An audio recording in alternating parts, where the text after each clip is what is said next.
Have you ever had someone in your life who could just talk forever? And I don't mean someone who just babbles inanely. I mean someone who can speak meaningfully on seemingly any topic out there, and you never tire of the conversations. My How Do You Solo guest today is one of those people.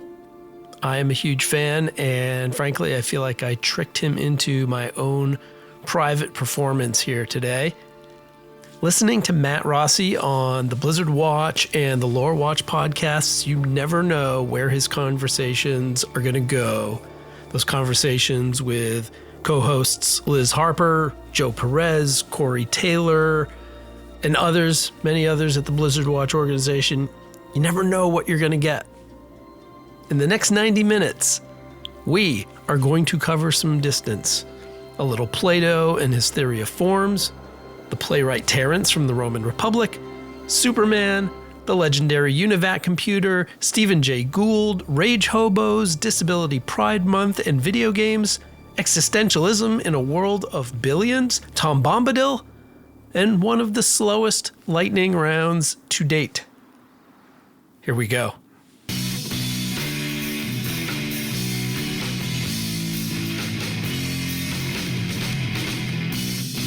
Welcome to How Do You Solo, a solo queue bonus episode where I interview people from across the Warcraft community. Thanks for joining me. My name is Dave Gagne.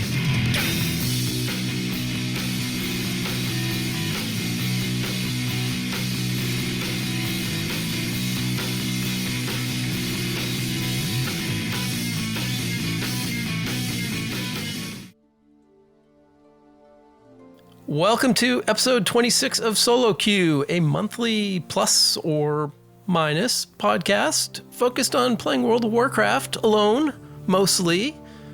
That said, at Solo Queue, we do not pretend that other players do not exist. In fact, I am quite grateful to the army of content creators that I have listened to and watched in my 10 years of playing WoW.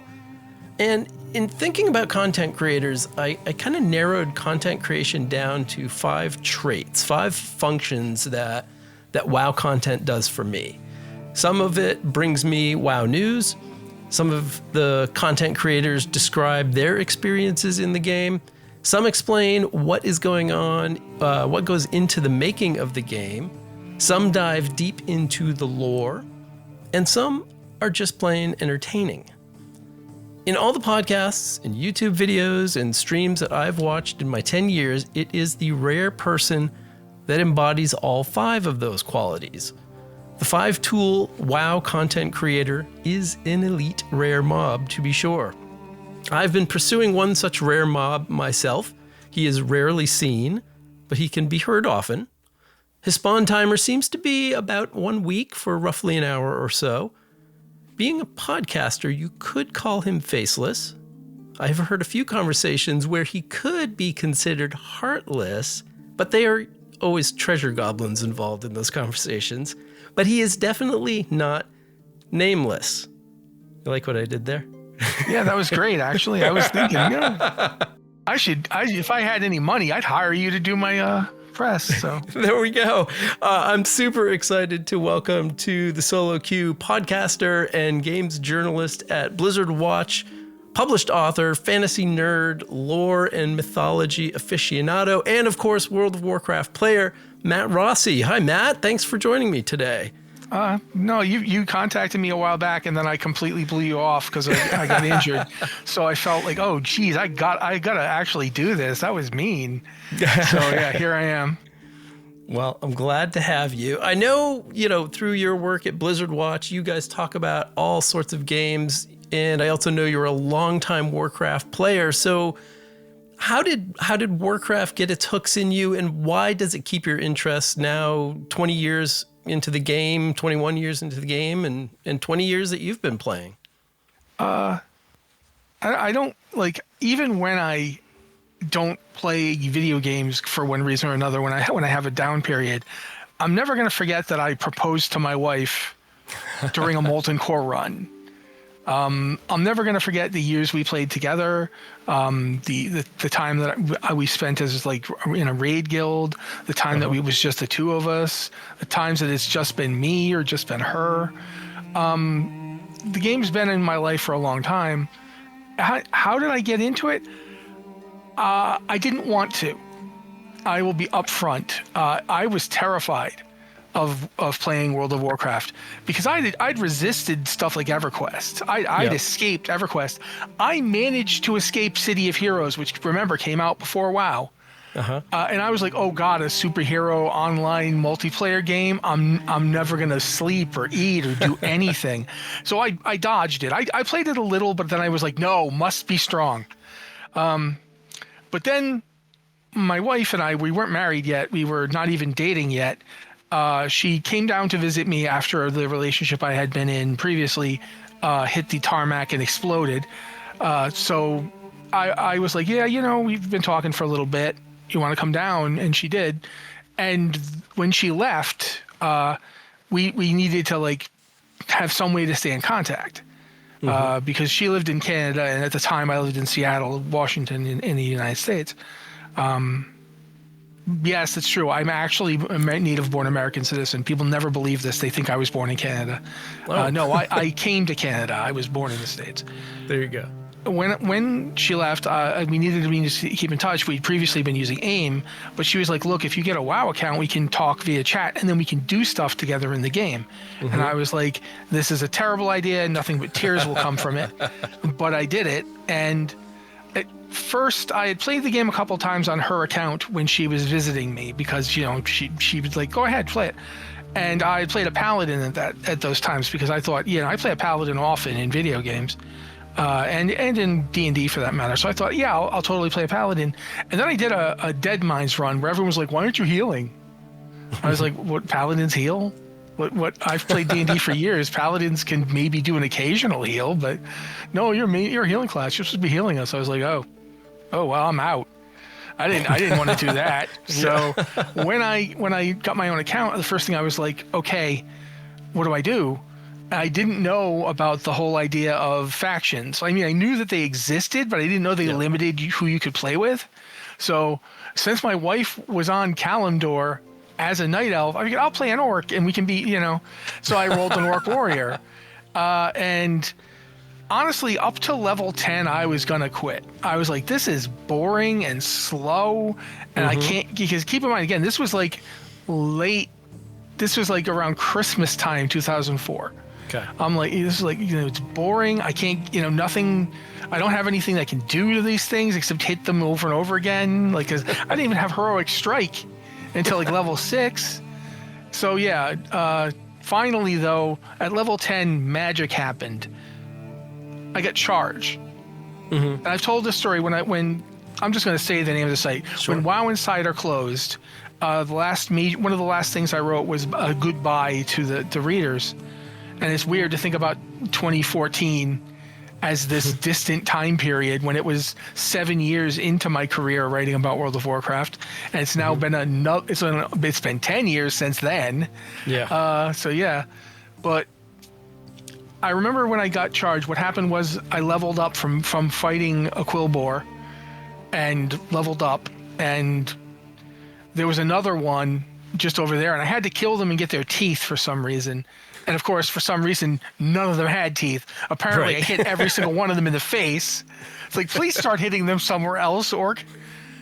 So I got a swoosh. I'm like looking at the various things. Nothing went on your bars automatically back then. I had to put charge on a bar. So I had to look up, see what it was. Oh, okay, I got this thing. What does that do? And I had a cool bar over there. I'm like, all right. I hit the button, and I went whoosh. And I was like, I'm never stopping this. and I have never stopped it. Since I have not stopped it. I just remember that charge was like this defining moment in the game where it went from boring and slow and just running around shooting pigs and having them run at me to I can just shoot myself at the pig. And that was just, it was like, okay, yeah, I'm hooked. So I told my wife, yeah, I got this character. It's up to level 10. It's an orc. And she's like, I can't play with an orc. I'm a night elf where we hate orcs. And I was like, okay. So I left that poor orc on a shore somewhere and rolled another character because they had these cool cow people. And she's like, no, you can't be any of those cool people. You can't be the green people. You can't be the cow people. You can't be the tall people. You have to be the slightly less tall elf people. And I was like, wow, this is complicated. But I rolled a warrior. I rolled a human warrior, actually. And then she's like, humans are all the way over there. And I'm like, no, I'm getting to you. I'm not rolling another character. So I finally got my human all the way to her. And then we leveled together for like 30 levels, just the two of us. Mm-hmm. And then somehow she met someone who was in a raiding guild. And that person, I think that person was trying to pick her up to be up front. I think that's what happened. But I ended up tagging along to this guild they were in. And the next thing I know, we were like doing molten core, and then I got my sulfurous, and I still have that sulfurous. I got that thing when it was relevant, and yeah, it's been since then. I remember I didn't know anything about Warcraft lore, even though I had played Warcraft Orcs and Humans. Yep. I didn't, because I was a Diablo guy. I liked Diablo. I thought Diablo was good. And it was weird to play World of Warcraft because they'd added talents fairly late in the development cycle, and those talents were all just Diablo talents. Oh, like the initial talent system for World of Warcraft was just, if you go look at Diablo 2 and then you go look at the original talent system for World of Warcraft, it's like, hey, wait a minute, my kid looks an awful lot like the mailman, but with talents. So yeah, it's definitely like, you don't need Diablo. We've got Diablo at home. Wait a minute, this isn't Diablo. But yeah, so I got into Warcraft lore because I cannot play a game and not know why I'm doing the things I'm doing. Mm-hmm. If I don't know why I'm doing it, I don't care. It's not like I have to pretend I'm really the person. I know I'm me. But if something doesn't make sense, like, why are we doing this thing?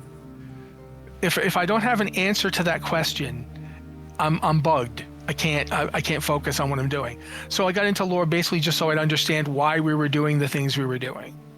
And a lot of times the answer is we're just really angry all the time.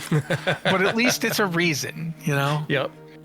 Is there a difference for you playing Diablo, which at least long ago, and I don't play Diablo, but I've listened to you guys talk about Diablo. It's like tangential to my life now because of you.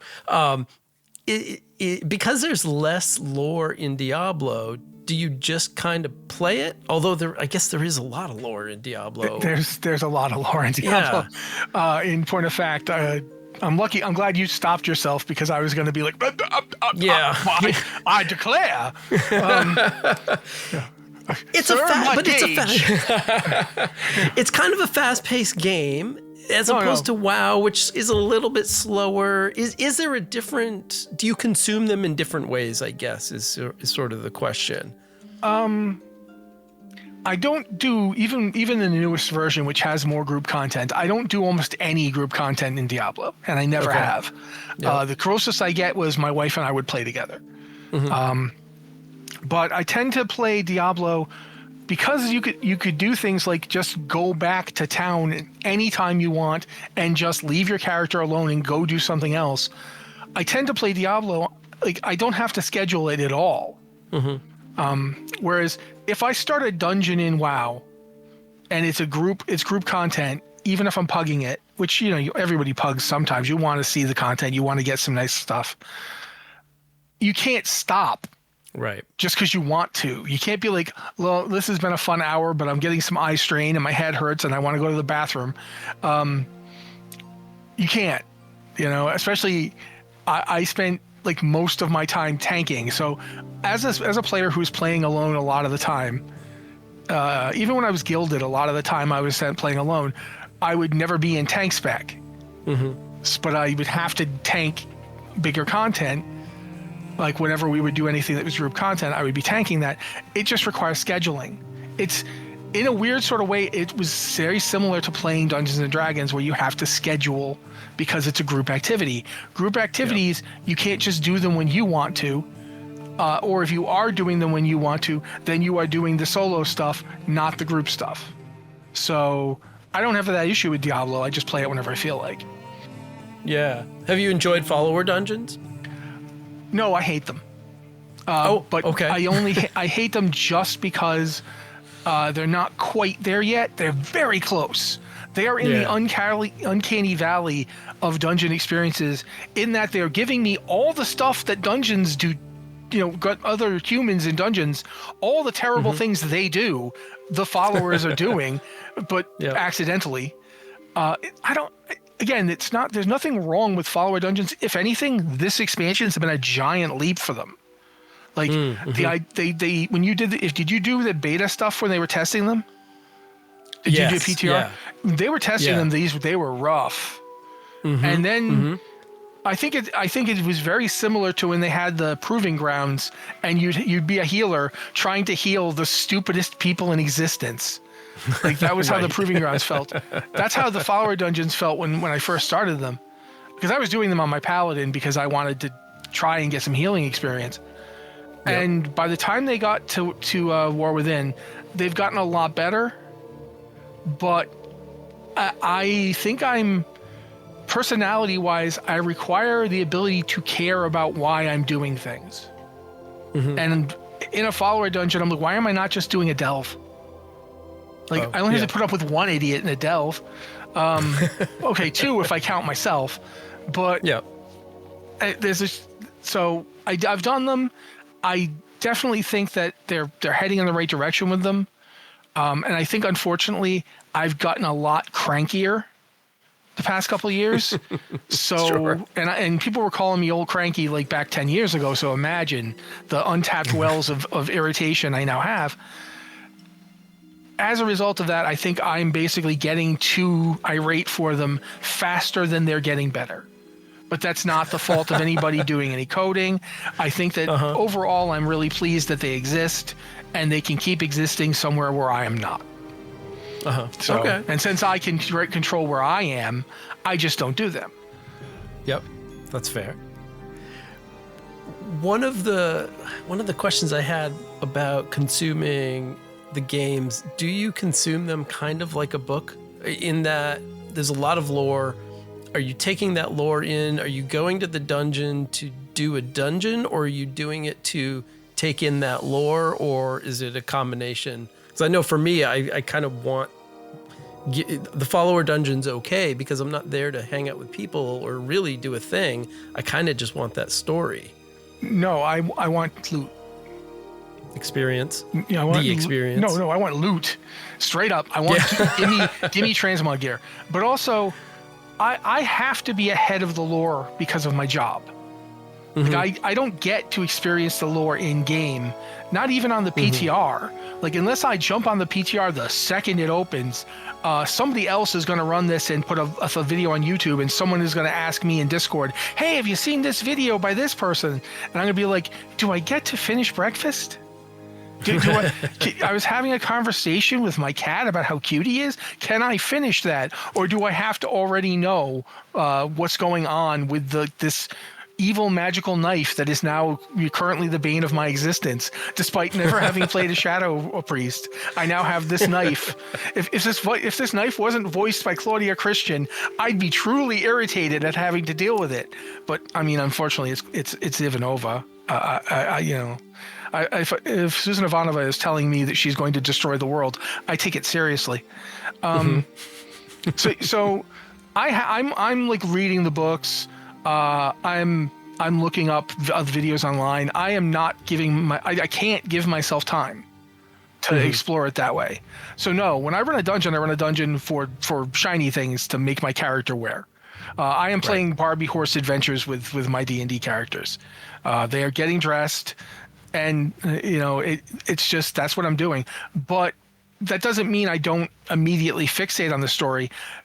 I think Joe described it really well. Joe Perez, who's with me on Lore Watch, he and I both run the content and immediately think of 17 different ways we're going to bedevil each other.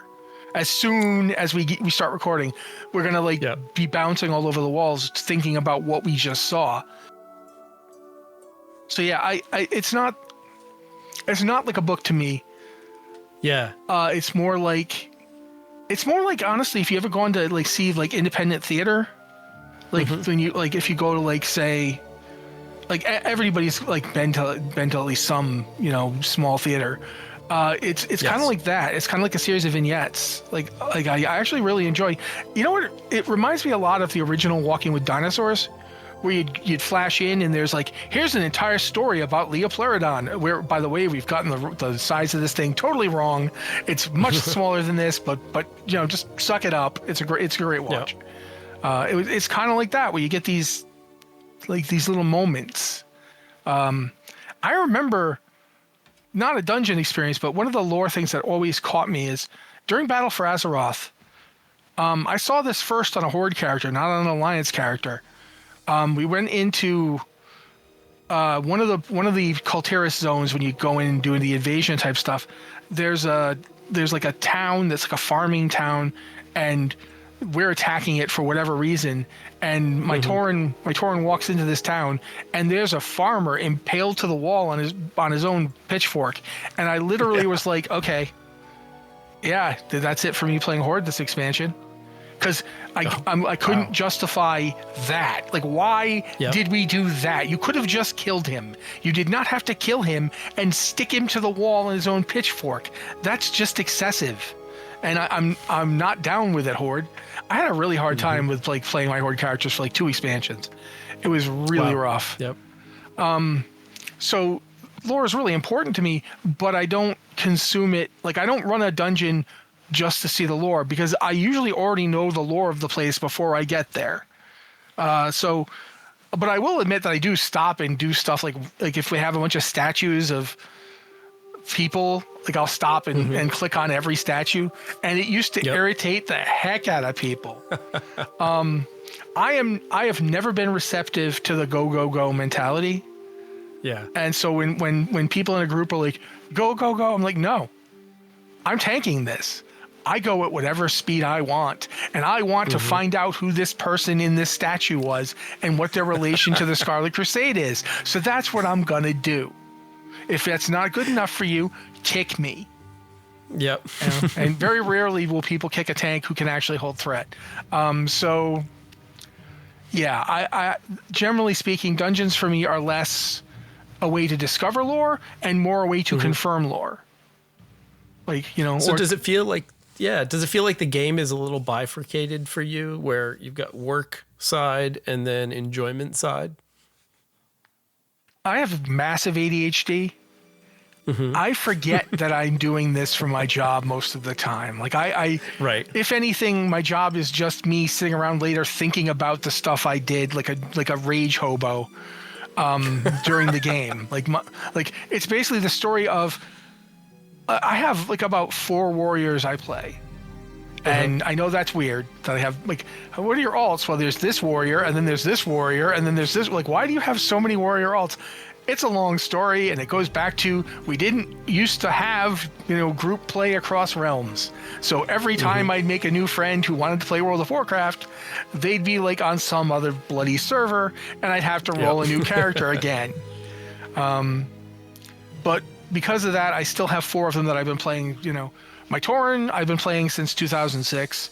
My Draenei I've been playing since Burning Crusade came out. I've got a Night Elf warrior that I rolled just as Legion was coming out, because it was during the pre-event where the demons were invading. I rolled her because I'm like, oh, there's going to be a bunch of Night Elf stuff, so that's going to be cool. And yeah, I went into Legion playing this Night Elf, and then they burned down my home, and I was like, yikes! And the worst part was I'd already set up my headcanon for the character, that she came from she came from Dolinar. She was a fairly young Night Elf. Her family moved there when the tree went up, and yeah, they were all living in Dolinar, and then they burned the bloody place down, and I was like, great, so my family's dead. There goes that happy-go-lucky elf I was playing. And my original character, the original human that I made to go to Kalimdor, I didn't make to go to Kalimdor. I just had to go to Kalimdor on him. I still play him. I play him to max level every expansion. I've never stopped. I don't play him much after anymore. Like I usually play one of the other characters, but I always get him to max level first because, not gonna skip that. That's just what I do. You mentioned that you are you playing. You're not pretending, but do you have a connection? I role play the heck out of these characters. people. Yeah, absolutely. Yeah. But I mean, I'm aware I'm role playing. I'm not I'm not a performance actor or, You're not Heath Ledger. Yeah, exactly. Batman I'm not trying to get to inhabit it. I just like to have fun. My Tauren, the first time I rolled him because my wife and I were playing Horde with some friends that we met when we moved up here. And I got into this weird mental habit of when playing with groups, I wouldn't speak to them as myself. I just spoke just because I didn't feel like dealing with my real personality.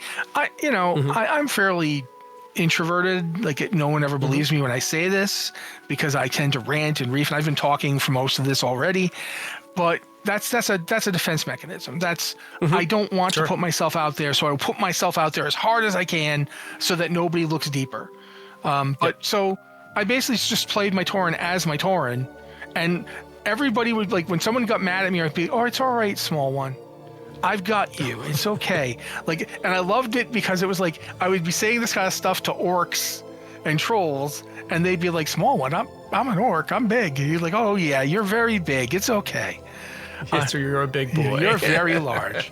And after a while, I remember this really fun Tempest Keep run. It was a big pug. It was a full 25 player pug thing with people I knew, people who were on the server that I was friendly with and knew and stuff. But one guy I didn't know got into immediately role playing this.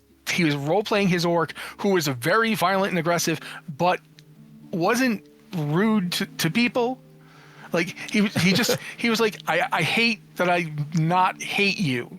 You seem genuine and I don't like it, but I kind of have to respect it. And so he'd be going, "No, don't," and we just role played these exchanges back and forth. It's one of the things I liked about WoW, even when I was just playing it by myself, is I usually ended up having these kind of weird experiences. I used to play with a lot of Australians. Oh, because I don't sleep. I take naps through the day or I'll die, but I don't get a lot of sleep, and I haven't for years. I'm usually up at 2 or 3 a.m. And I was living at the time on the west coast of the United States. Now I'm living one time zone over from that. So 3 to 4 a.m. here is about middle of the day in Australia. So I ended up doing a lot of runs with Australians. Australians love me. Because to them, I'm this incredibly restrained, incredibly polite person. Because I don't know if you know this about Australians, zero effing filter when huntsman spiders just live in your house. Right. You don't care anymore. Not in a rude way, not mean. They're not trying to hurt your feelings or anything, but it's dude, I have venomous snakes living in my shoes. There's a scorpion trying to sting me as I'm playing this dungeon. So I get into these long games with them, and there are a lot of really cool people playing the game. There's a lot of people. You hear about the toxicity because there's a lot of toxicity, but the toxicity seems to come from the same people over and over again. Once you winnow them out, there's a lot of really cool people that are just trying to play and have fun, and you can basically do this Ronin thing for most of your life. Most of my time in the game has been as this wandering guy who's okay, I can come along if you need somebody for this, sure. And I just remember thinking, this is kind of neat. I think it's one of the reasons that I still play to this day is this ability to spend an hour or two hanging out with people online who aren't people I know or I'm ever going to see again. And then be done with them. Yeah, and not be done with them. I'm like, farewell, plebeians. It's just, well, that's cool. I'll talk to y'all later. And then I don't talk to you later because I didn't take your names or anything. And then I don't know. Between that and the leveling experience, and I've always been a leveling experience player, and I love to level up slowly, and I love to just do every ridiculous quest I can find. Yep. That's good to hear. Yeah. That or others. Because that's not the direction they're pushing the game, right? They're pushing people to get to end content quickly and get into dungeons and raids. But they also put in a lot of leveling content every expansion. And because there's always new content, and because the content comes in a lot of different forms, I still remember Dragonflight leveling content and thinking, this is really good. Like there's so much of it too. There's so much of it, and it's like there's that one guy that you end up having these long conversations with about his entire life as a dragon and all the things they witnessed, and his best friend who was a black dragon, and how she tried to murder him, and he's like, you know, he still loves that person that tried to murder. It's like, man, this is like some. For me, it's almost addictive, getting these little moments of these things happening. So I've always been a big fan of leveling, even while I also hate leveling, in that the mechanics of it have never been great. They weren't great. They were really not great in vanilla. If you liked leveling in WoW Classic, I feel like at least some of this is all the Winds of Wisdom buffs talking. Yeah. Because in my day, we didn't have Winds of Wisdom buffs. We just had to slog our way through Tanaris for 10 levels. I'll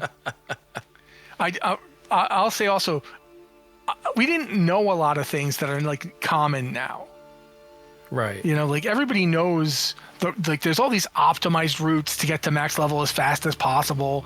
Everybody knows where the thickest mob density is, the best quest hubs and all that stuff. We were morons asking other morons what we should do next.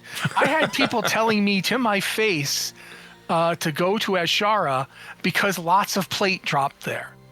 And I went to Ashara and not a dang piece of plate dropped there because they were cloth wearers. So, of course, they only noticed the plate because it made them mad that it dropped. When I went there, all I noticed was all the dresses because I didn't need dresses.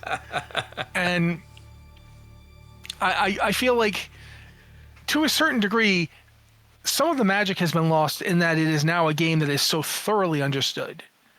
And that is kind of part of the charm that it had back then, was that we were stumbling around discovering things. But at the same time, it is impossible to argue that it has not improved, and improved significantly. And the storytelling has both Dragonflight and War Within have had just some amazing storytelling moments in them. They've had some really great questing. They've done. I really liked Hollowfall. Is it the zone? Hollowfall, yeah. I really liked Hollowfall, just because it did something with the Arathi that expanded the world without actually having to exposition dump us. You know, this is the Arathi Empire that has you find out a bunch about where they're coming from, how they're not from old Arathi, they're from this new Arathi that got founded.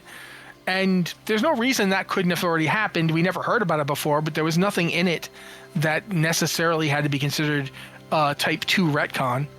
And man, get me started on retcons and I will have a very long discussion about categories of them. Technically speaking... It's on my list. Technically speaking, no, if you ask me, we'll talk about it. Otherwise, we'll talk about something else.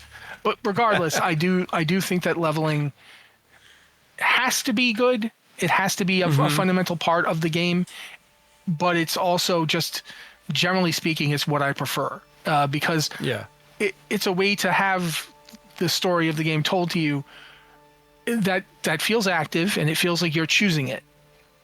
So yeah, I would say that that's one of my favorites. If you had to give Warcraft and Blizzard a grade for storytelling, and I think these things are two different things, but storytelling and giving you the lore. And I guess in my mind, the lore is all the crap that's already happened, and the storytelling is kind of the current expansion, current content, the news of that world. Is Blizzard doing okay at that? Are they getting better? It feels like it is, but what do you think? First off, I'm going to say that they really did get a lot better during the Steve Denuser era. And quite frankly, a lot of people didn't like him, and I to this day do not understand why. I do not get what your problem with Steve Denuser was.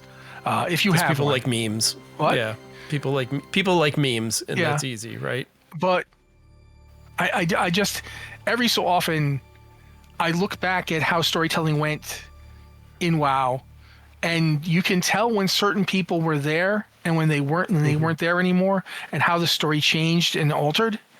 And is it getting better? I don't know if it got much better between Dragonflight and The War Within. I would say those two expansions are roughly the same, with maybe Dragonflight being a bit better because War Within feels very introductory, whereas Dragonflight didn't feel like an introduction so much as it felt like, okay, here is the expansion where we give you the groundwork for what's going to be coming next. So in a way, it felt like a prologue, but it felt like a prologue that also told its own contained story.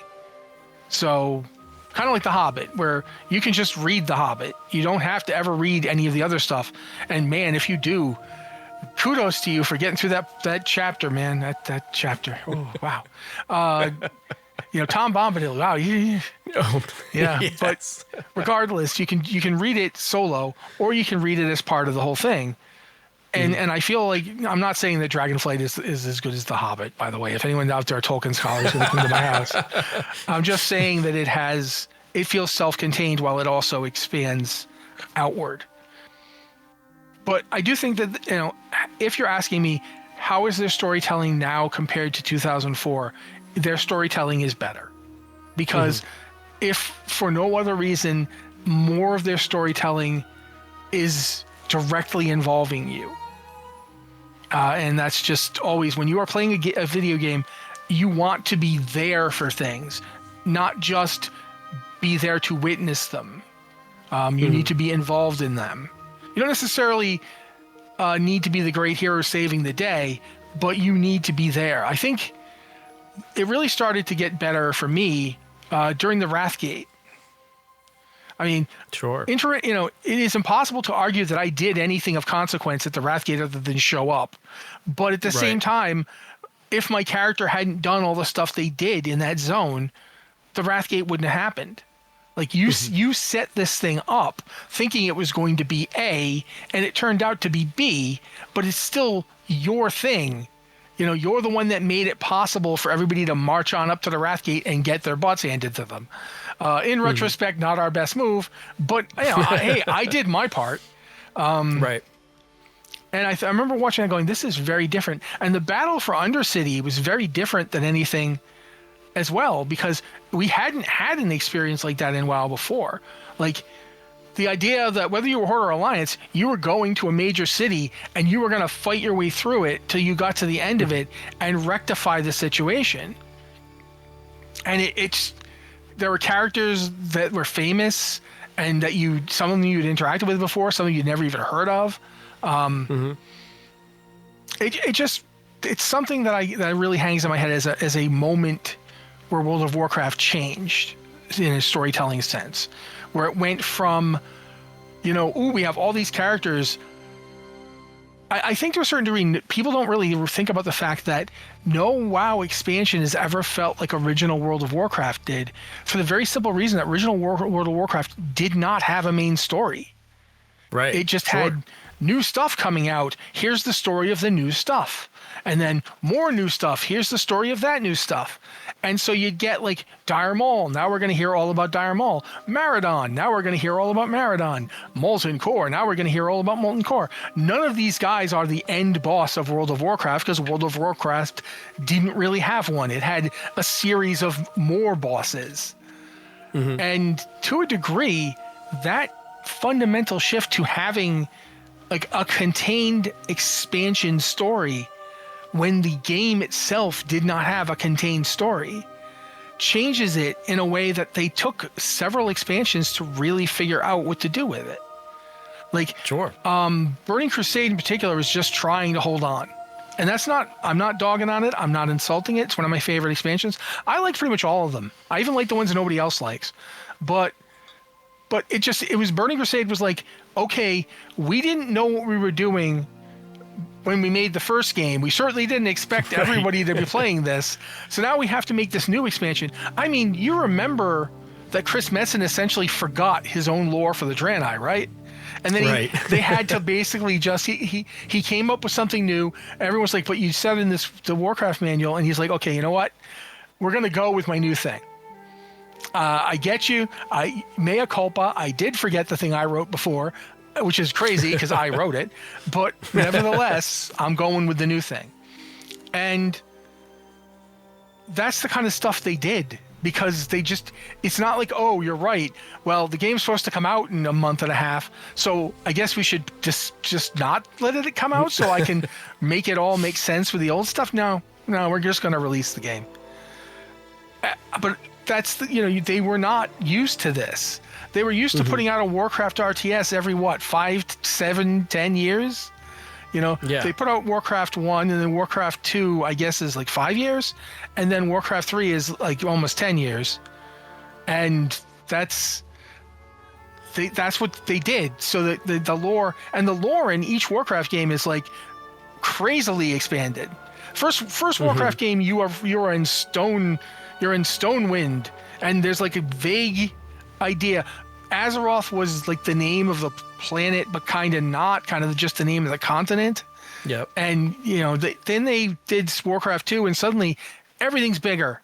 And we're going to another world sometimes, and there's just this big war happening, and it's all in the north now, and this stuff's coming. There's these kingdoms up there you didn't even know about.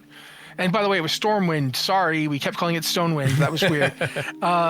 And then you get to the third game, and suddenly it's like, do you remember that continent that you've never heard of because we never told you about it?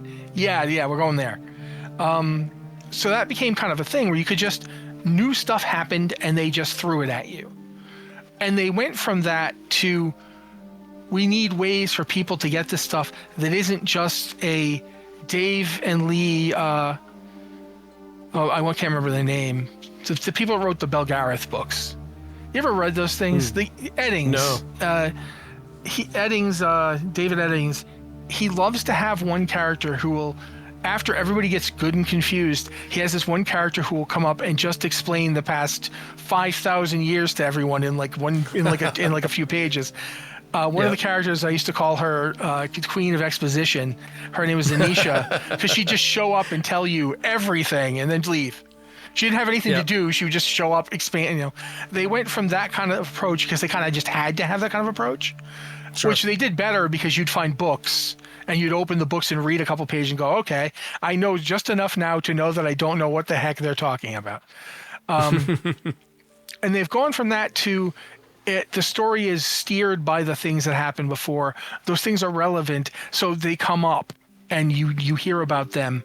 I remember, I think it was in Legion, those movies they did with like the various demon hunters. Yeah. Like explaining, this is what, my life has been like. You learned a lot about demon hunters just from that. And that thing's something you see in game. I saw it in game. I didn't see the trailer that they put out with it. I saw it in game. And they do better. One of the other things they do is the starting experiences for new classes and new races tend to be better at getting your character to go do things that would naturally reveal information than they were.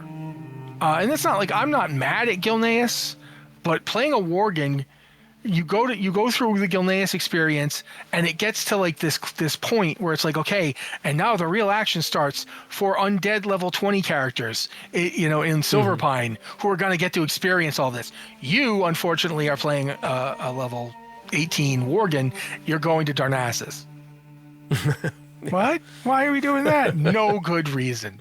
I mean, there's a story reason, but essentially it's just get on a boat. The Night Elves will take you back to their place, and then they'll let you go to Stormwind, where you can try and get people to help you take back your kingdom, which they won't do for 4 expansions. I actually think more than 4, but I think it's more. Yeah. Oh boy. Yeah. But so the storytelling has evolved. I do think Steve Zanuza should take a lot of credit for that. He should definitely be. It should be understood that before him there were people. I'm just going to say this: people like Alex Afrasiabi who would not listen to anyone. Like he decided, and I am not saying this as a Sylvanas lover. I like the character of Sylvanas as an interesting character, especially when Christy Golden wrote her. But I did not like her or want to see her do well. I wanted to see her get a Disney villain kicking in an oven type situation because the things she did was just so horrible. But Afrasiabi put her into a role that would never suited her character, where she was not just this warmonger who's fighting this war for no good reason. It's not, the things that had always previously been Sylvanas's reasons for existing, none of them were fulfilled by this. And the idea that when she died, she sold herself to this extra dimensional guy who gave a hat to, and we had to do a lot of there's a lot of work done to make Shadowlands happen. That, as somebody who was fully aware of the lore before, yes, the Nathrazim have always been oily, sneaky people who change allegiances as a drop of the hat. Finding out that they are actually originally from the Shadowlands is not that surprising, especially when they named the guy Denathrius. I mean, Denathrius, Nathrius, Nathrazim. Okay, yeah, I get it. But regardless of that, there are growing pains to the process of getting this stuff to make sense. And this is not a game that is ever going to be more about the story than the experience. And the story will take hits to give people the experience. I am one of the people who wants more story that I enjoy and it makes sense to me. But I can be forgiving of it just because I've seen this before. I've seen when you've played the game for as long as some of us have, you've seen cycles of it. You've watched some real clunkers come out, and you've watched some really amazing moments happen. Just in vanilla, I remember helping a friend do his Adiesh quest. For vanilla experience, the Adiesh quest was astonishing. It was wild. The things that were going on with that stick that only so many people could even get. Right. And that's the other thing. Wow, I've talked a lot here. That was the goal all along, to get you to talk. I will ultimately say that in terms of the development of lore and storytelling, they've gotten better at giving those stories to as many people as possible. Like you talked about follower dungeons before. That's one of the reasons that when I don't enjoy playing them myself, I will never say anything bad about them, because they allow more people to see this stuff. You don't have to go to Dalaran and polish a weird statue to get video in your head. You just go to the dungeon and you get to see the dungeon like everybody else. Yep. Do you think they'll do follower raids? Do you think they'll take it that far? I don't think they need to, because they have LFR. LFR basically provides the same function as follower dungeons in that way. It's you get to go, you get to see the story happen, and all you have to do is queue up for it. I mean, it's a little harder. You can't literally just walk in and go, but the purpose of LFR is ultimately the same as follower dungeons. The reason follower dungeons are necessary is because it's a lot easier to ruin someone's day when there's only 4 other people in the room with you. Any one of them can ruin your day. When it's 24 other people, oddly enough, they can be jerks in a much more expanded way, but there's so many other people, it's much harder to steer that in any particular direction. So you're saying I should start queuing up for LFR? I'm not saying you should. I don't run LFR. If I can't finagle people I've known for years to run a dungeon or raid with me, I don't go, and I'm fine. But I think that LFR does what they wanted it to do, in that it makes the content more accessible. I still to this day don't know why it's 25 people. You really could have done this. You could have done it with 20. You've even done it with 10. I don't get why you went for this specific number, but far be it from me to pretend that I understand those kind of things. It could be a billion different reasons why you have 25 people in it, including the fact that it might just be easier to scale when the number of people goes up to 25. It's easier to scale the difficulty that way. I Better people than I have talked about this into the ground. It's not my spirit, my area of specialization. Right. Speaking of your area of specialization, when, and maybe this isn't even Warcraft necessarily, but when in your life did lore and history and mythology and stories, when did they become important to you? Well, I think one of the things I wrote once is, the wildfire sweetness of making shit up. Like, there's as a kid, I won't say I lied a lot. To this day, someone will ask me a question, and sometimes like one of my friends will say something to me, or even my wife, and I'll say something absolutely ridiculously untrue right to her face, and she'll be like, "What? Really?" And I'll go, "No, of course not. That would be absurd." So it's not that I want to deceive her, but I love coming up with something. I love being able to say, no, I have like these worms were in my rice and I ate them and now they're growing out of my stomach. And she'd be like, "What?" And I'm like, no, I just made that up. I like being able to do that, and that got me interested in how and why it works. Why can you? Sometimes people will sit and listen to something that they know isn't true. They know this didn't happen, but the emotion of it will convey them. They will be transported along with it. Why did when we were all sitting in caves and had no effing idea why that's happening? The sky is screaming at us and there's stuff falling from it, and occasionally a gigantic bright flash happens. What is all this? And some old person in the caves was like, "Oh, that's the sky god taking a dump." And everyone was like, "Okay, yeah, sure." All right. The concept of love exists because a god castrated his own dad.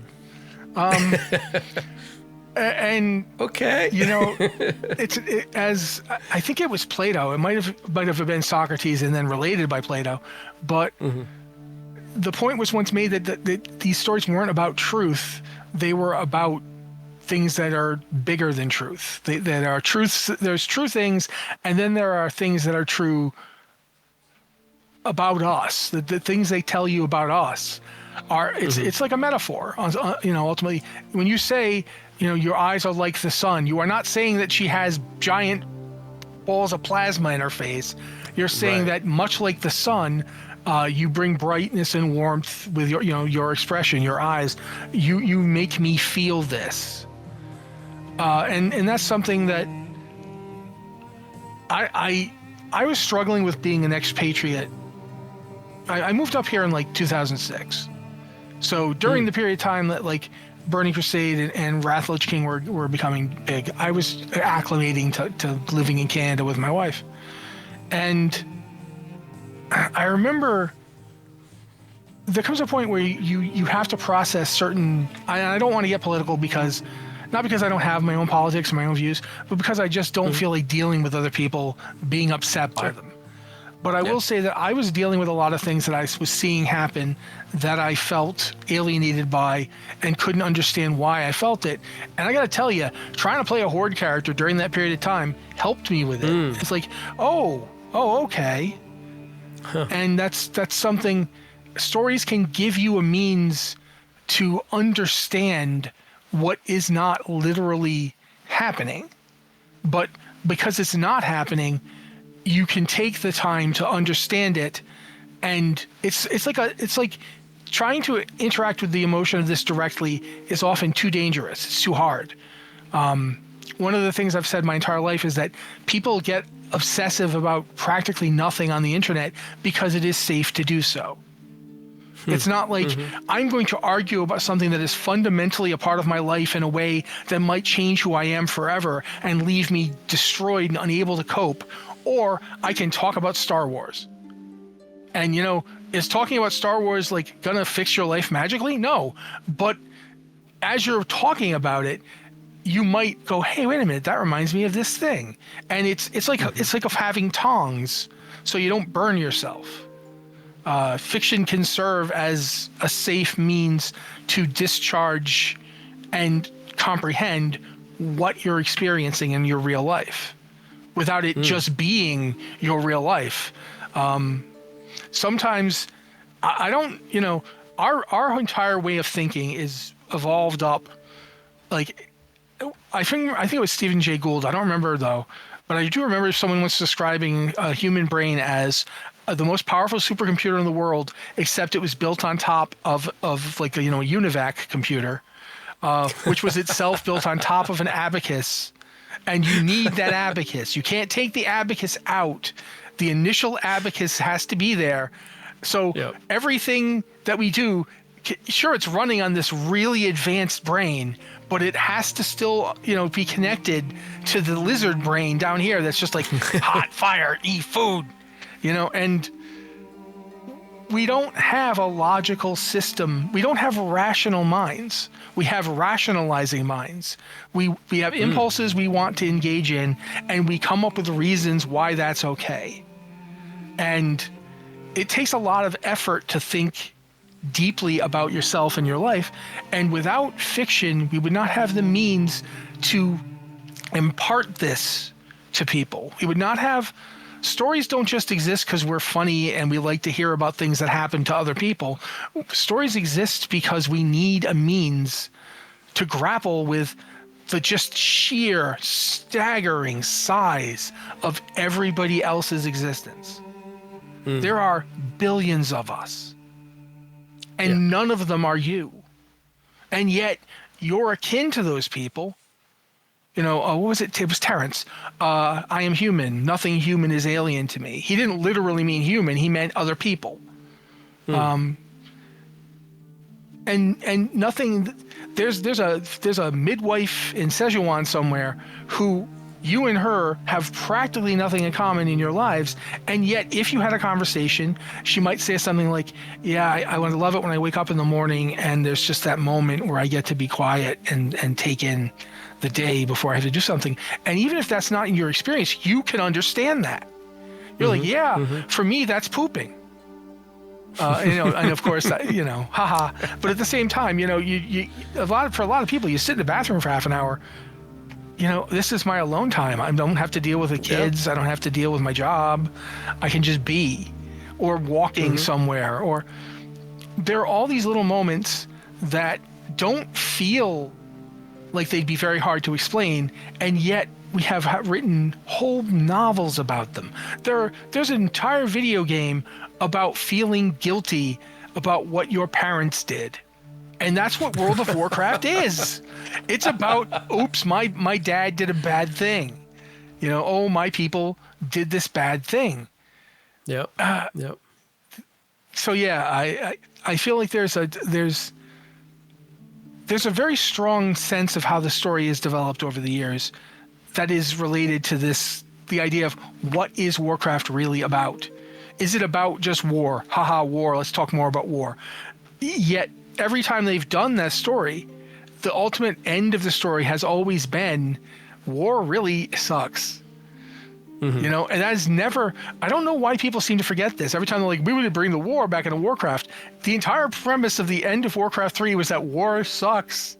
Wow, we shouldn't do this anymore. To a certain degree, it almost feels like the fan base and some of the creative people who were involved at the time, their goal to bring the war back is essentially a goal of regression. They don't want the story to move forward. They want it to just be the same story over and over again. I was like, why do you need us for that? Call of Duty is right over there. Right. You want to just live in a war forever. You can be in World War II forever. It never ends in video games. We're going to have another Modern Warfare. Where's this one set? Space. I feel bad. Kit Harington tried his best for that one. Speaking of overlap between real life and video games, you've mentioned numerous times on your shows, your podcasts, Lore Watch, Video Watch, that your eyesight is failing you. And especially when it comes to enjoying and playing video games, is there... all of a sudden my phone just dinged in the middle of the question. I have one person who can get through my block, and that's my wife, and she, of course, You kind of have to. I understand. I've really been doing podcasts, and my wife is like texting me, "What do you want at Wendy's?" I'm like, "Honey, you know all I ever order from there. Why do you have to ask me? You know what I want." But it, I can't tell her not to do it during the podcast. Right. She gets to do it. Yes. So asking about eyesight, can you talk a little bit about the challenges that you're facing while trying to enjoy all of this story and all of this game and this universe that we all do adore? Text sizes are the bane of my existence. Old World of Warcraft text sizes. You ever get like a quest and you're trying to read that effing thing? It's tiny. Even on the biggest screen, it's tiny. I remember one time playing on my television and it was too small to see. And my television's like the size of like 5 monitors. I'm like, what the my goodness. F?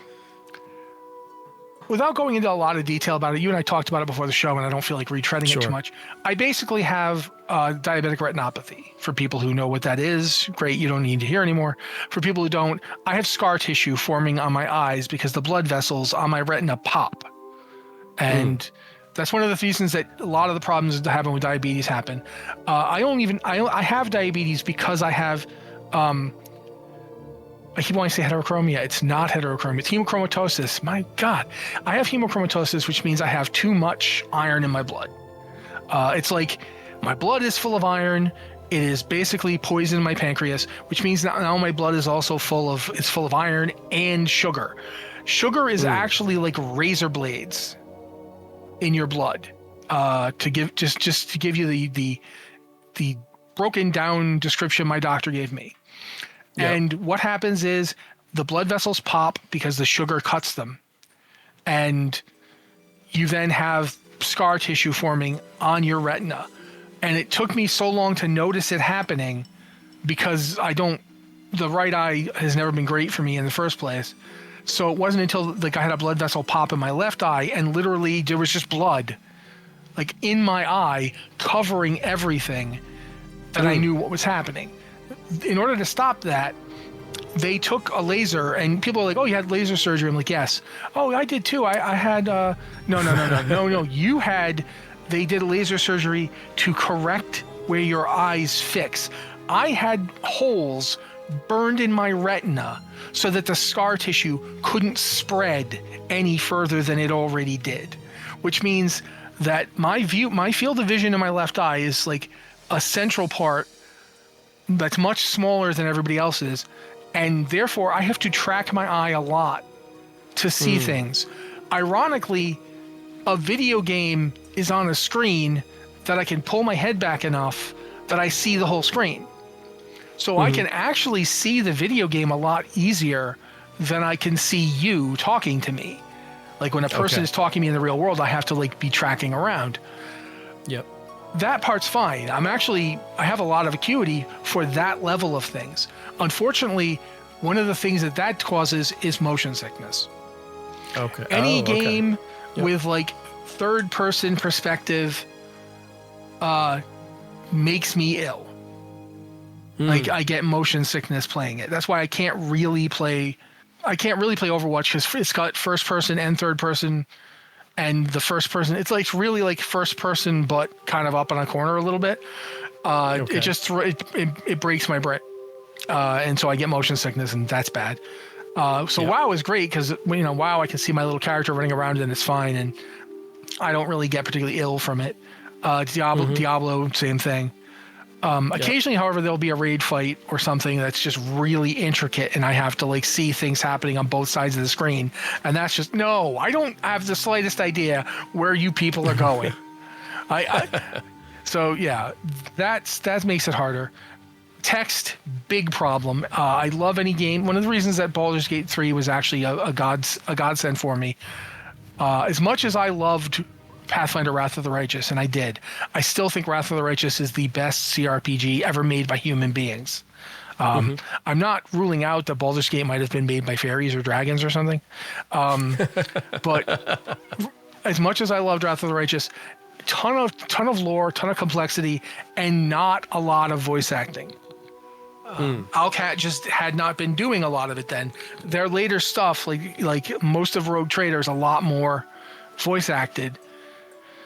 And their new game, like the Expanse game that they're putting out, is going to basically be like Mass Effect, but with less space, essentially, because you're just staying in this one system. Voice acting is an accessibility issue for people. It doesn't mean you should be snobby about it. Like if a game just does not have a lot of voice acting because they can't afford it, that doesn't mean the game is bad. It does mean that it is harder for me to play it. Likewise, I'm going to have to give kudos, and I wanted to anyway, so I'm glad you asked this question. Doom: The Dark Ages is the most accessible FPS I've ever played, because while it still has a little bit of the problem of you're playing a character, you're seeing the world through his perspective, it's so ridiculous that it's not as hard. And also, there's a choice you can make in the game to up your damage to 1,000%.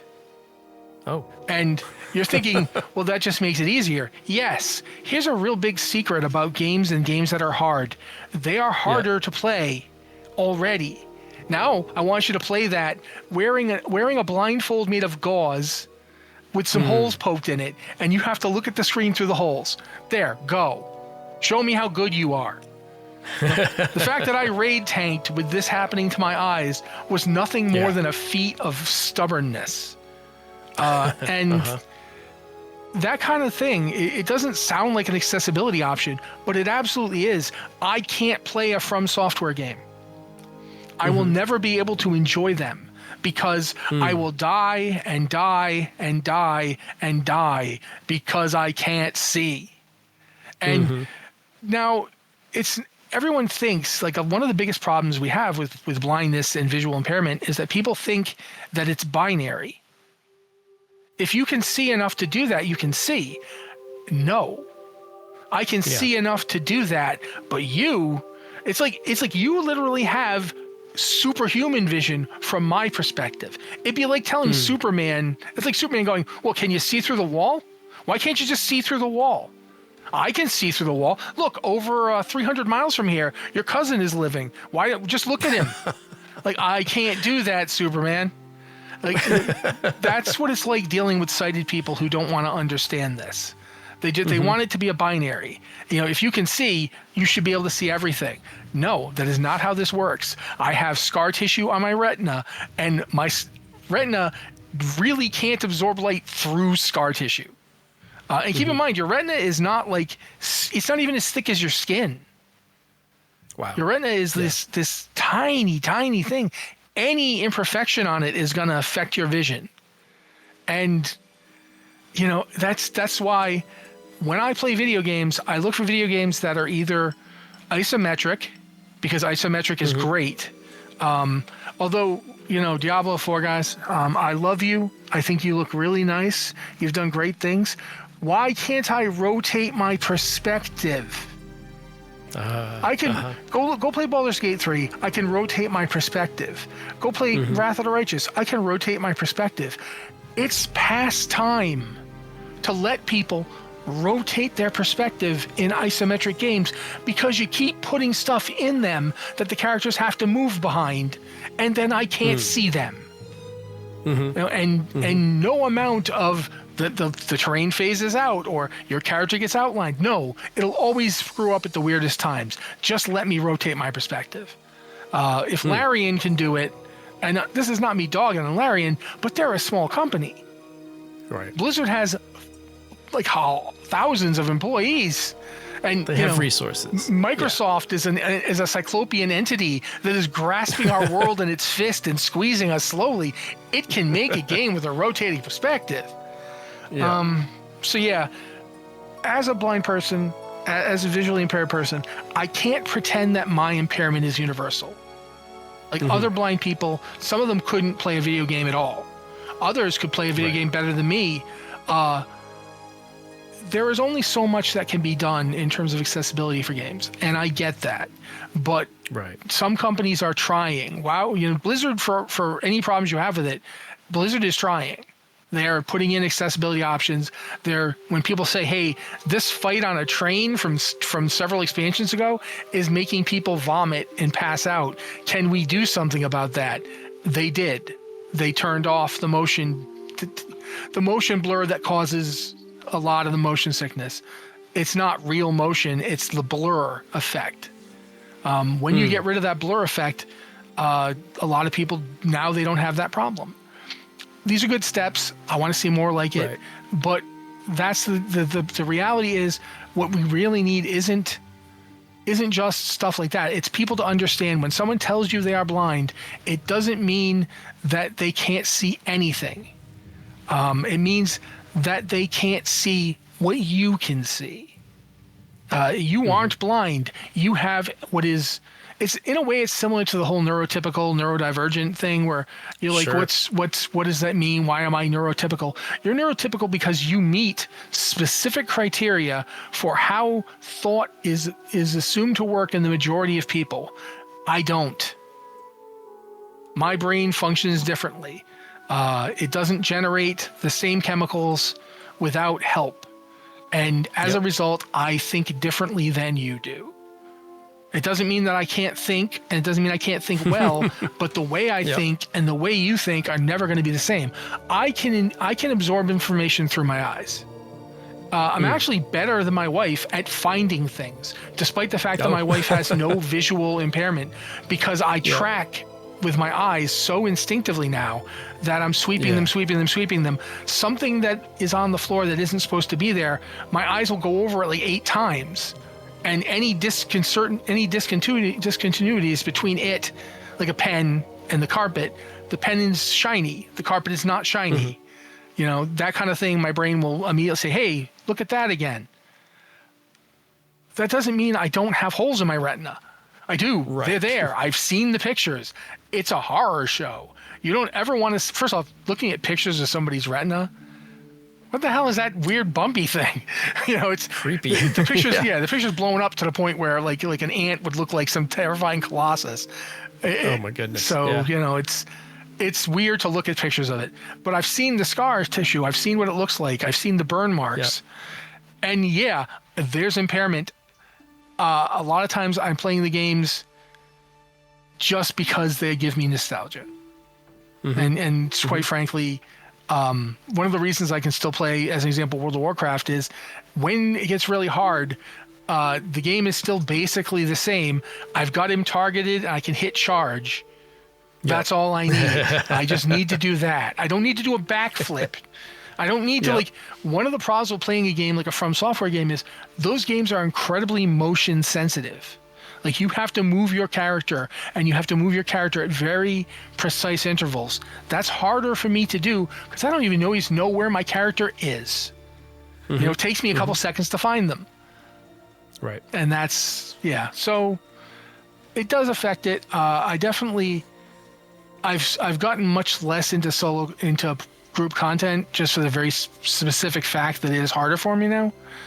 But in a weird sort of way, it means that I do even more soloing than I used to. And I used to do a lot of soloing, so. Well, we like that around here. I appreciate you sharing all of that. One of the reasons I did reach out to you at this time of the year, July is Disability Pride Month. And I think it's important to put that out there and to raise that awareness that, hey, we all live in our bubbles and it's easy to, know what things challenge us. And then, like you're saying, the things that other people experience are not on our radars and are sometimes really hard to understand. So I mean, people often forget that with time, you will in some way or another become less able than you are. That's what's happening with you. You are chained to a rotting corpse that is dragging your intelligence down into entropy and in darkness. And eventually you will wake up one day and something you could do, you can't do anymore. Right. Having had that experience, it sucks. It is not a fun time, but it is going to happen. Ironically enough, if you play World of Warcraft, Sorfang, a really good example of what we're talking about here.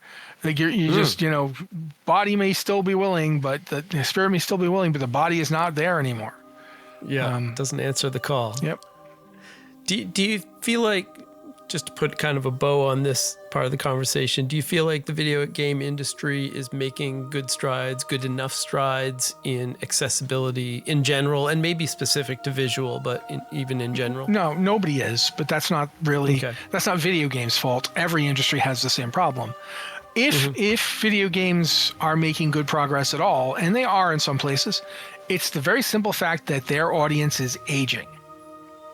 Yep. Now, does that mean there aren't younger people coming to video games? No, absolutely not. There's always going to be new young people coming into video gaming who will buy the next, whatever the next big thing is that is almost incomprehensible to oldies. Right. Whatever it is, Minecraft, Roblox, Fortnite, Bug Snacks, whatever.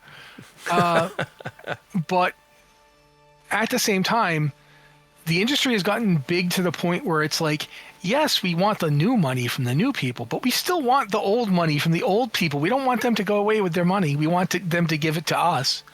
How do we get that to happen? One of the ways you get that to happen is you cater to them. And it may sound ridiculous to call, accessibility catering, but that is what it is. You think Microsoft made the most accessible video game controller in history because they're nice? I mean, it's Microsoft. I don't know if you know this, but it's been sued a lot. For not being nice. Yeah. And that's not what company is. Fair. What's the old saying? There's no ethical consumption under capitalism. There's no way to corporations aren't people. They wherever whatever the Supreme Court says, they're not people. Right. They're not, they're just entities. They're things. They're made of people, which is terrifying to think about, but it's always going to be about money. And that's just, you just have to accept that that's what businesses are about. At the same time, though, I do believe there are people in every industry who want to do the right thing. And I definitely believe that in video games. If anything, I've met more people in video games that really seriously wanted to do as much as they could to make their stuff accessible because they make games. They want you to play them. That's the whole point. I remember talking to trying to remember which one of them it was. I think it was Denuser. Yeah, when I went to Blizzard, I was speaking to Denuser, and at the time Christy Golden was there. Neither of them are there anymore, of course, but this was 2019. Yes. And Steve made a point that gameplay, the reason gameplay is always going to be as important as it is because it is the method by which you break down the I-we barrier, where you get people to be able to put themselves in someone else's shoes. One of the things about games is that you can pick the person whose shoes you want to put yourself into, and you can experience to a degree. I mean, it's not the same as literally plugging yourself in and suddenly, oh, I am this person now. But you get to look at things from a different perspective. And it is eventually our perspectives change. As you get older, as you become infirm in one way or another, your perspective changes. I still, sometimes I think it's weird how I don't feel my age. I don't feel old. I don't feel, I mean, I objectively am. If you look at a picture of me, I'm like a Sasquatch with gray hair everywhere. But I don't feel any different than I did 10 years ago or 20 years ago. And I know this because I can literally think back to when I first played World of Warcraft. I told that story about, playing as an orc. I can look back on it and remember being frustrated with stuff that I'm frustrated with now and enjoying stuff that I enjoy now. And there is that weird sort of alchemy where it transports you and you can actually look around and go, stupid Quillbore. And it's I don't actually know any Quillbore. I don't have any real, but for a moment you can kind of let go of who you are and pretend. And that moment is how we understand. It's how we gain stuff like sympathy and empathy. Like the old saying, sympathy is I feel you, empathy is I feel for you, and lycanthropy is I feel. I saw that online somewhere. I didn't make that up. Don't give me credit for it. I just really like that one. I'm going to give you the laugh, though. That was good. I'd never heard that. Hey, do you have a few minutes for some lightning round questions? Sure. I sustain the right of being able to just make stuff up if I can't answer it. That is fair. All right. I came up with a game called Two Liz's and a Joe. It's kind of like two truths and a lie, but it's actually nothing like two truths and a lie. Instead, I'm going to give you a situation, and you're going to tell me which member of the Blizzard Watch crew that you would most want to step up and help you with this situation, be it Liz Harper, Liz Pat, or Joe Perez. Some of your routine compatriots on your podcasts. All right. So yeah, Liz Alpha, Liz 2, and Joe. Yes, Liz Prime, Liz. Yeah, I've heard all sorts of names. So Liz, or Joe, who would you want to help pull you out of a burning car? Joe. Okay. He's freakishly strong. Ooh. I didn't get that from the podcast. That's interesting. Ask him his story about Steven Seagal sometime. Ooh, that I like that. All right. Number 2, who would you like to debate the effectiveness of Christopher Tolkien in nurturing and protecting his father's fantasy universes? Okay, am I debating with this person or am I debating alongside this person? Either one. Both. Okay. Yeah. I wouldn't want to try and debate Liz Harper on that because I don't know if either of us know much of anything about it. Plus, and I don't want to lose. Okay. Definitely don't want to debate Joe on it. Yep. And no, Liz Pat would be worse. Oh. Conundrum. I'm gonna go with Liz Pat because she'd finish me faster. Okay. That's fair. So it would be over quickly because I don't know squat about Christopher Tolkien. There we go. I'll be up front. I love J.R.R. Tolkien as a mind. I think some of his essays were some of the best things ever written. His fantasy writing is garbage that has destroyed fantasy as a genre. It has destroyed it. Yeah. And it's not, the garbage thing is just me being mean. Sure. But I really do mean the part where he's destroyed it. And it's very similar to Lovecraft in horror. In that before these people existed, the fields that they were writing in were big and diverse and had lots of different stuff happening. Yep. And after them, it's just them over and over again. And we've only just started crawling out of the hole that they, it was sort of like, someone said this one a long time ago, and it's like, if living in the South and writing fiction, it means dealing with the mountain that is William Faulkner. Living anywhere in the world and writing fantasy fiction means dealing with the towers that are J.R.R. Tolkien. His impact was so huge that it overshadowed everything. This had nothing to do with your question, and this is not a lightning round thing to be doing, talking like this. So I'll stop here. If you have ever listened to any episode, I'm terrible at the lightning round. So as I was laughing as I was writing this up, knowing this is how it was going to go.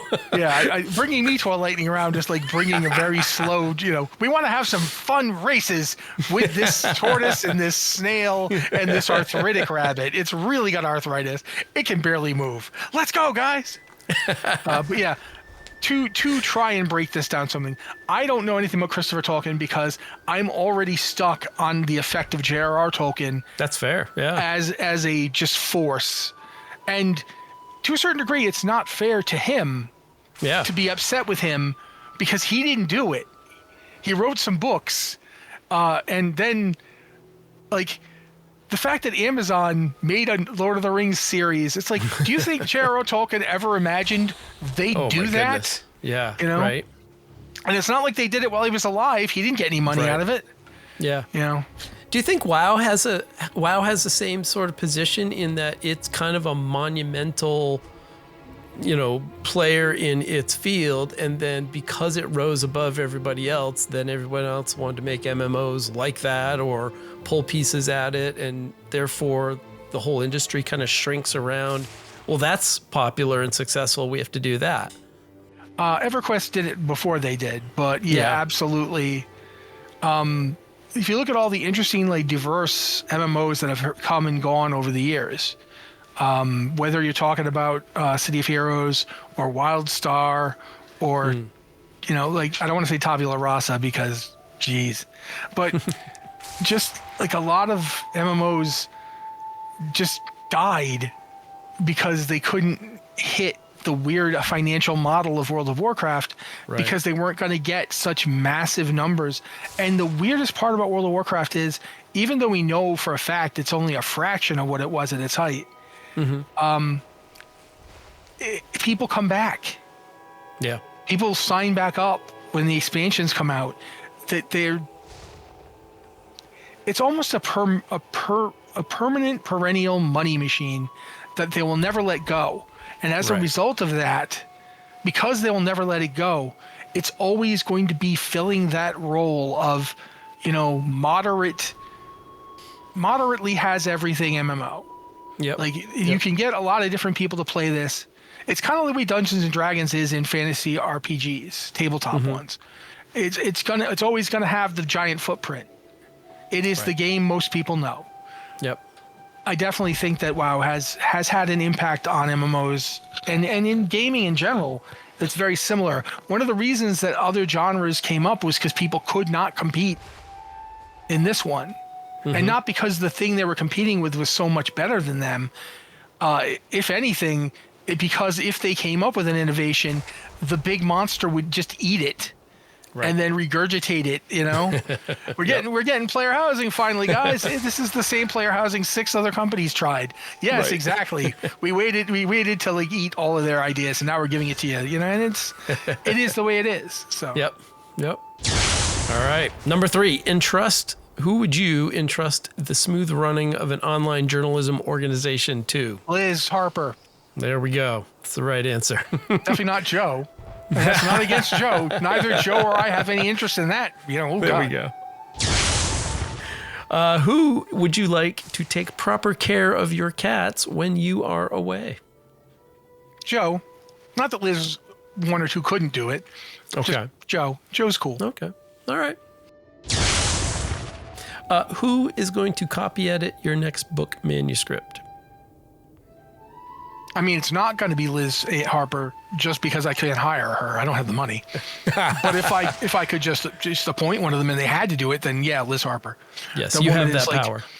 That woman is just terrified of and infurious of grammatical errors. I love that. Number 6 of 8. Who would you like to guide your hand through a Hearthstone arena run? I guess Liz Pat, just because I'm pretty sure that Liz Pat almost immediately masters any game she plays, almost like inhumanly. So yeah, I think I'd go with Liz Pat. Awesome. Who would you have take you back through a classic WoW raid content? Corey Taylor. We didn't put in there, but you should have because he's on the show all the time. Okay, I can do that. We are retconning this lightning round to include Corey Taylor. All right. And the last one I have for you is, who would you choose to trace the mythological inspiration of the various races of Azeroth? I mean, come on, it's going to be Joe. I know. That's such a give me. I mean, I have greatly enjoyed when you guys just rabbit hole deep into some Maori something or other, or Lord knows what direction. The origins of Mana. Yes. I love it, and I think a lot of people love it. Matt Rossi, thanks for joining me on Solo Q today. Thanks for sharing your story and talking about WoW a whole lot. Is there places where people can find you and the stuff that you do, both in-game and maybe even out of games? Well, I mean, Blizzard Watch, obviously. I've been like less frequently writing because of health issues, but I'm still there. I still usually write the queue once a week, and obviously I'm doing the podcasts. So yeah, you can go to Blizzard Watch, blizzardwatch.com, just spelled like it sounds, all one word. Other than that, I mean, I got books up on Amazon. You can look for you mentioned them in your intro, so I should go back to that. The Nameless series is on Amazon. It's 3 books: Nameless, Heartless, and Faceless. Faceless is the one that is a good illustration of trying to use fiction as the tongs to deal with like an actual subject, because there's real things happening in it, but you use the fantasy and the horror to attempt to manipulate them without actually burning yourself. Nice.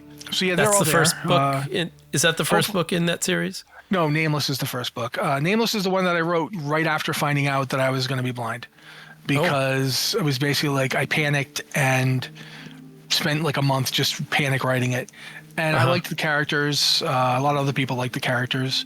Yeah. I've never had anyone say they didn't like the characters. I've had people say, like, there's too much of whatever in this, but I've never had anyone say they didn't like the characters. All right. So yeah, I mean, I'm sure you can put a link. I can't recite the Amazon link, but you can find that.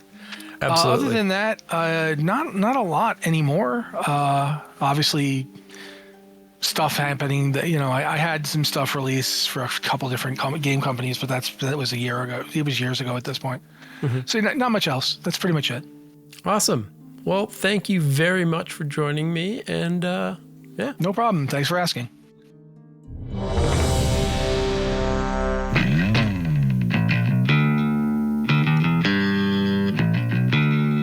Well, it looks like our time in the queue is up again for this month, or at least for this half of the month. I need to crank through the last few quests of the Pandaren starting zone and then decide if I'm going to go Horde or Alliance. I'll let you know next episode what happens. I have thoughts. All the music that you hear in the show is the work of the amazing people at Blizzard. # don't play muted. And the music taking us out, of course, is the song Ogre by my friends in the doom metal band Ogre. Check them out. I want to thank everyone who made this episode possible. My lovely and supportive wife, who lovely and supportedly texted me. The good folks over at Podbean, who are hosting Solo Q, of course. And a big thank you to Mr. Matt Rossi for joining me. I heartily recommend you check out his work. For WoW and Blizzard news, check out, of course, blizzardwatch.com. If you enjoyed this dive into some of the aspects of the lore, be sure to check out Lore Watch, the podcast where he and Joe Perez explore the backstories of Warcraft, story connections to, sometimes to real life, in the Warcraft universe, Diablo, and occasionally some other titles. It is one of my favorite listens when it comes out. I'm going to throw a couple links in the show notes where you can find more of Matt's work at blizzardwatch.com /author/Matt. You will find a little intro to him. And there's an Amazon store link and a Goodreads link to all of his written work, his novels, his fiction. So get out there and check him out. You can contact me at SoloQWow, SoloQueUEWOW, and that can be at Gmail, it can be at Blue Sky, it can be on Twitter, it can be on Facebook, it can be on Instagram, it can be on Threads, if you really like. And if you want to support the show, even in a small way, you can find it at patreon.com/SoloQWow, same spelling.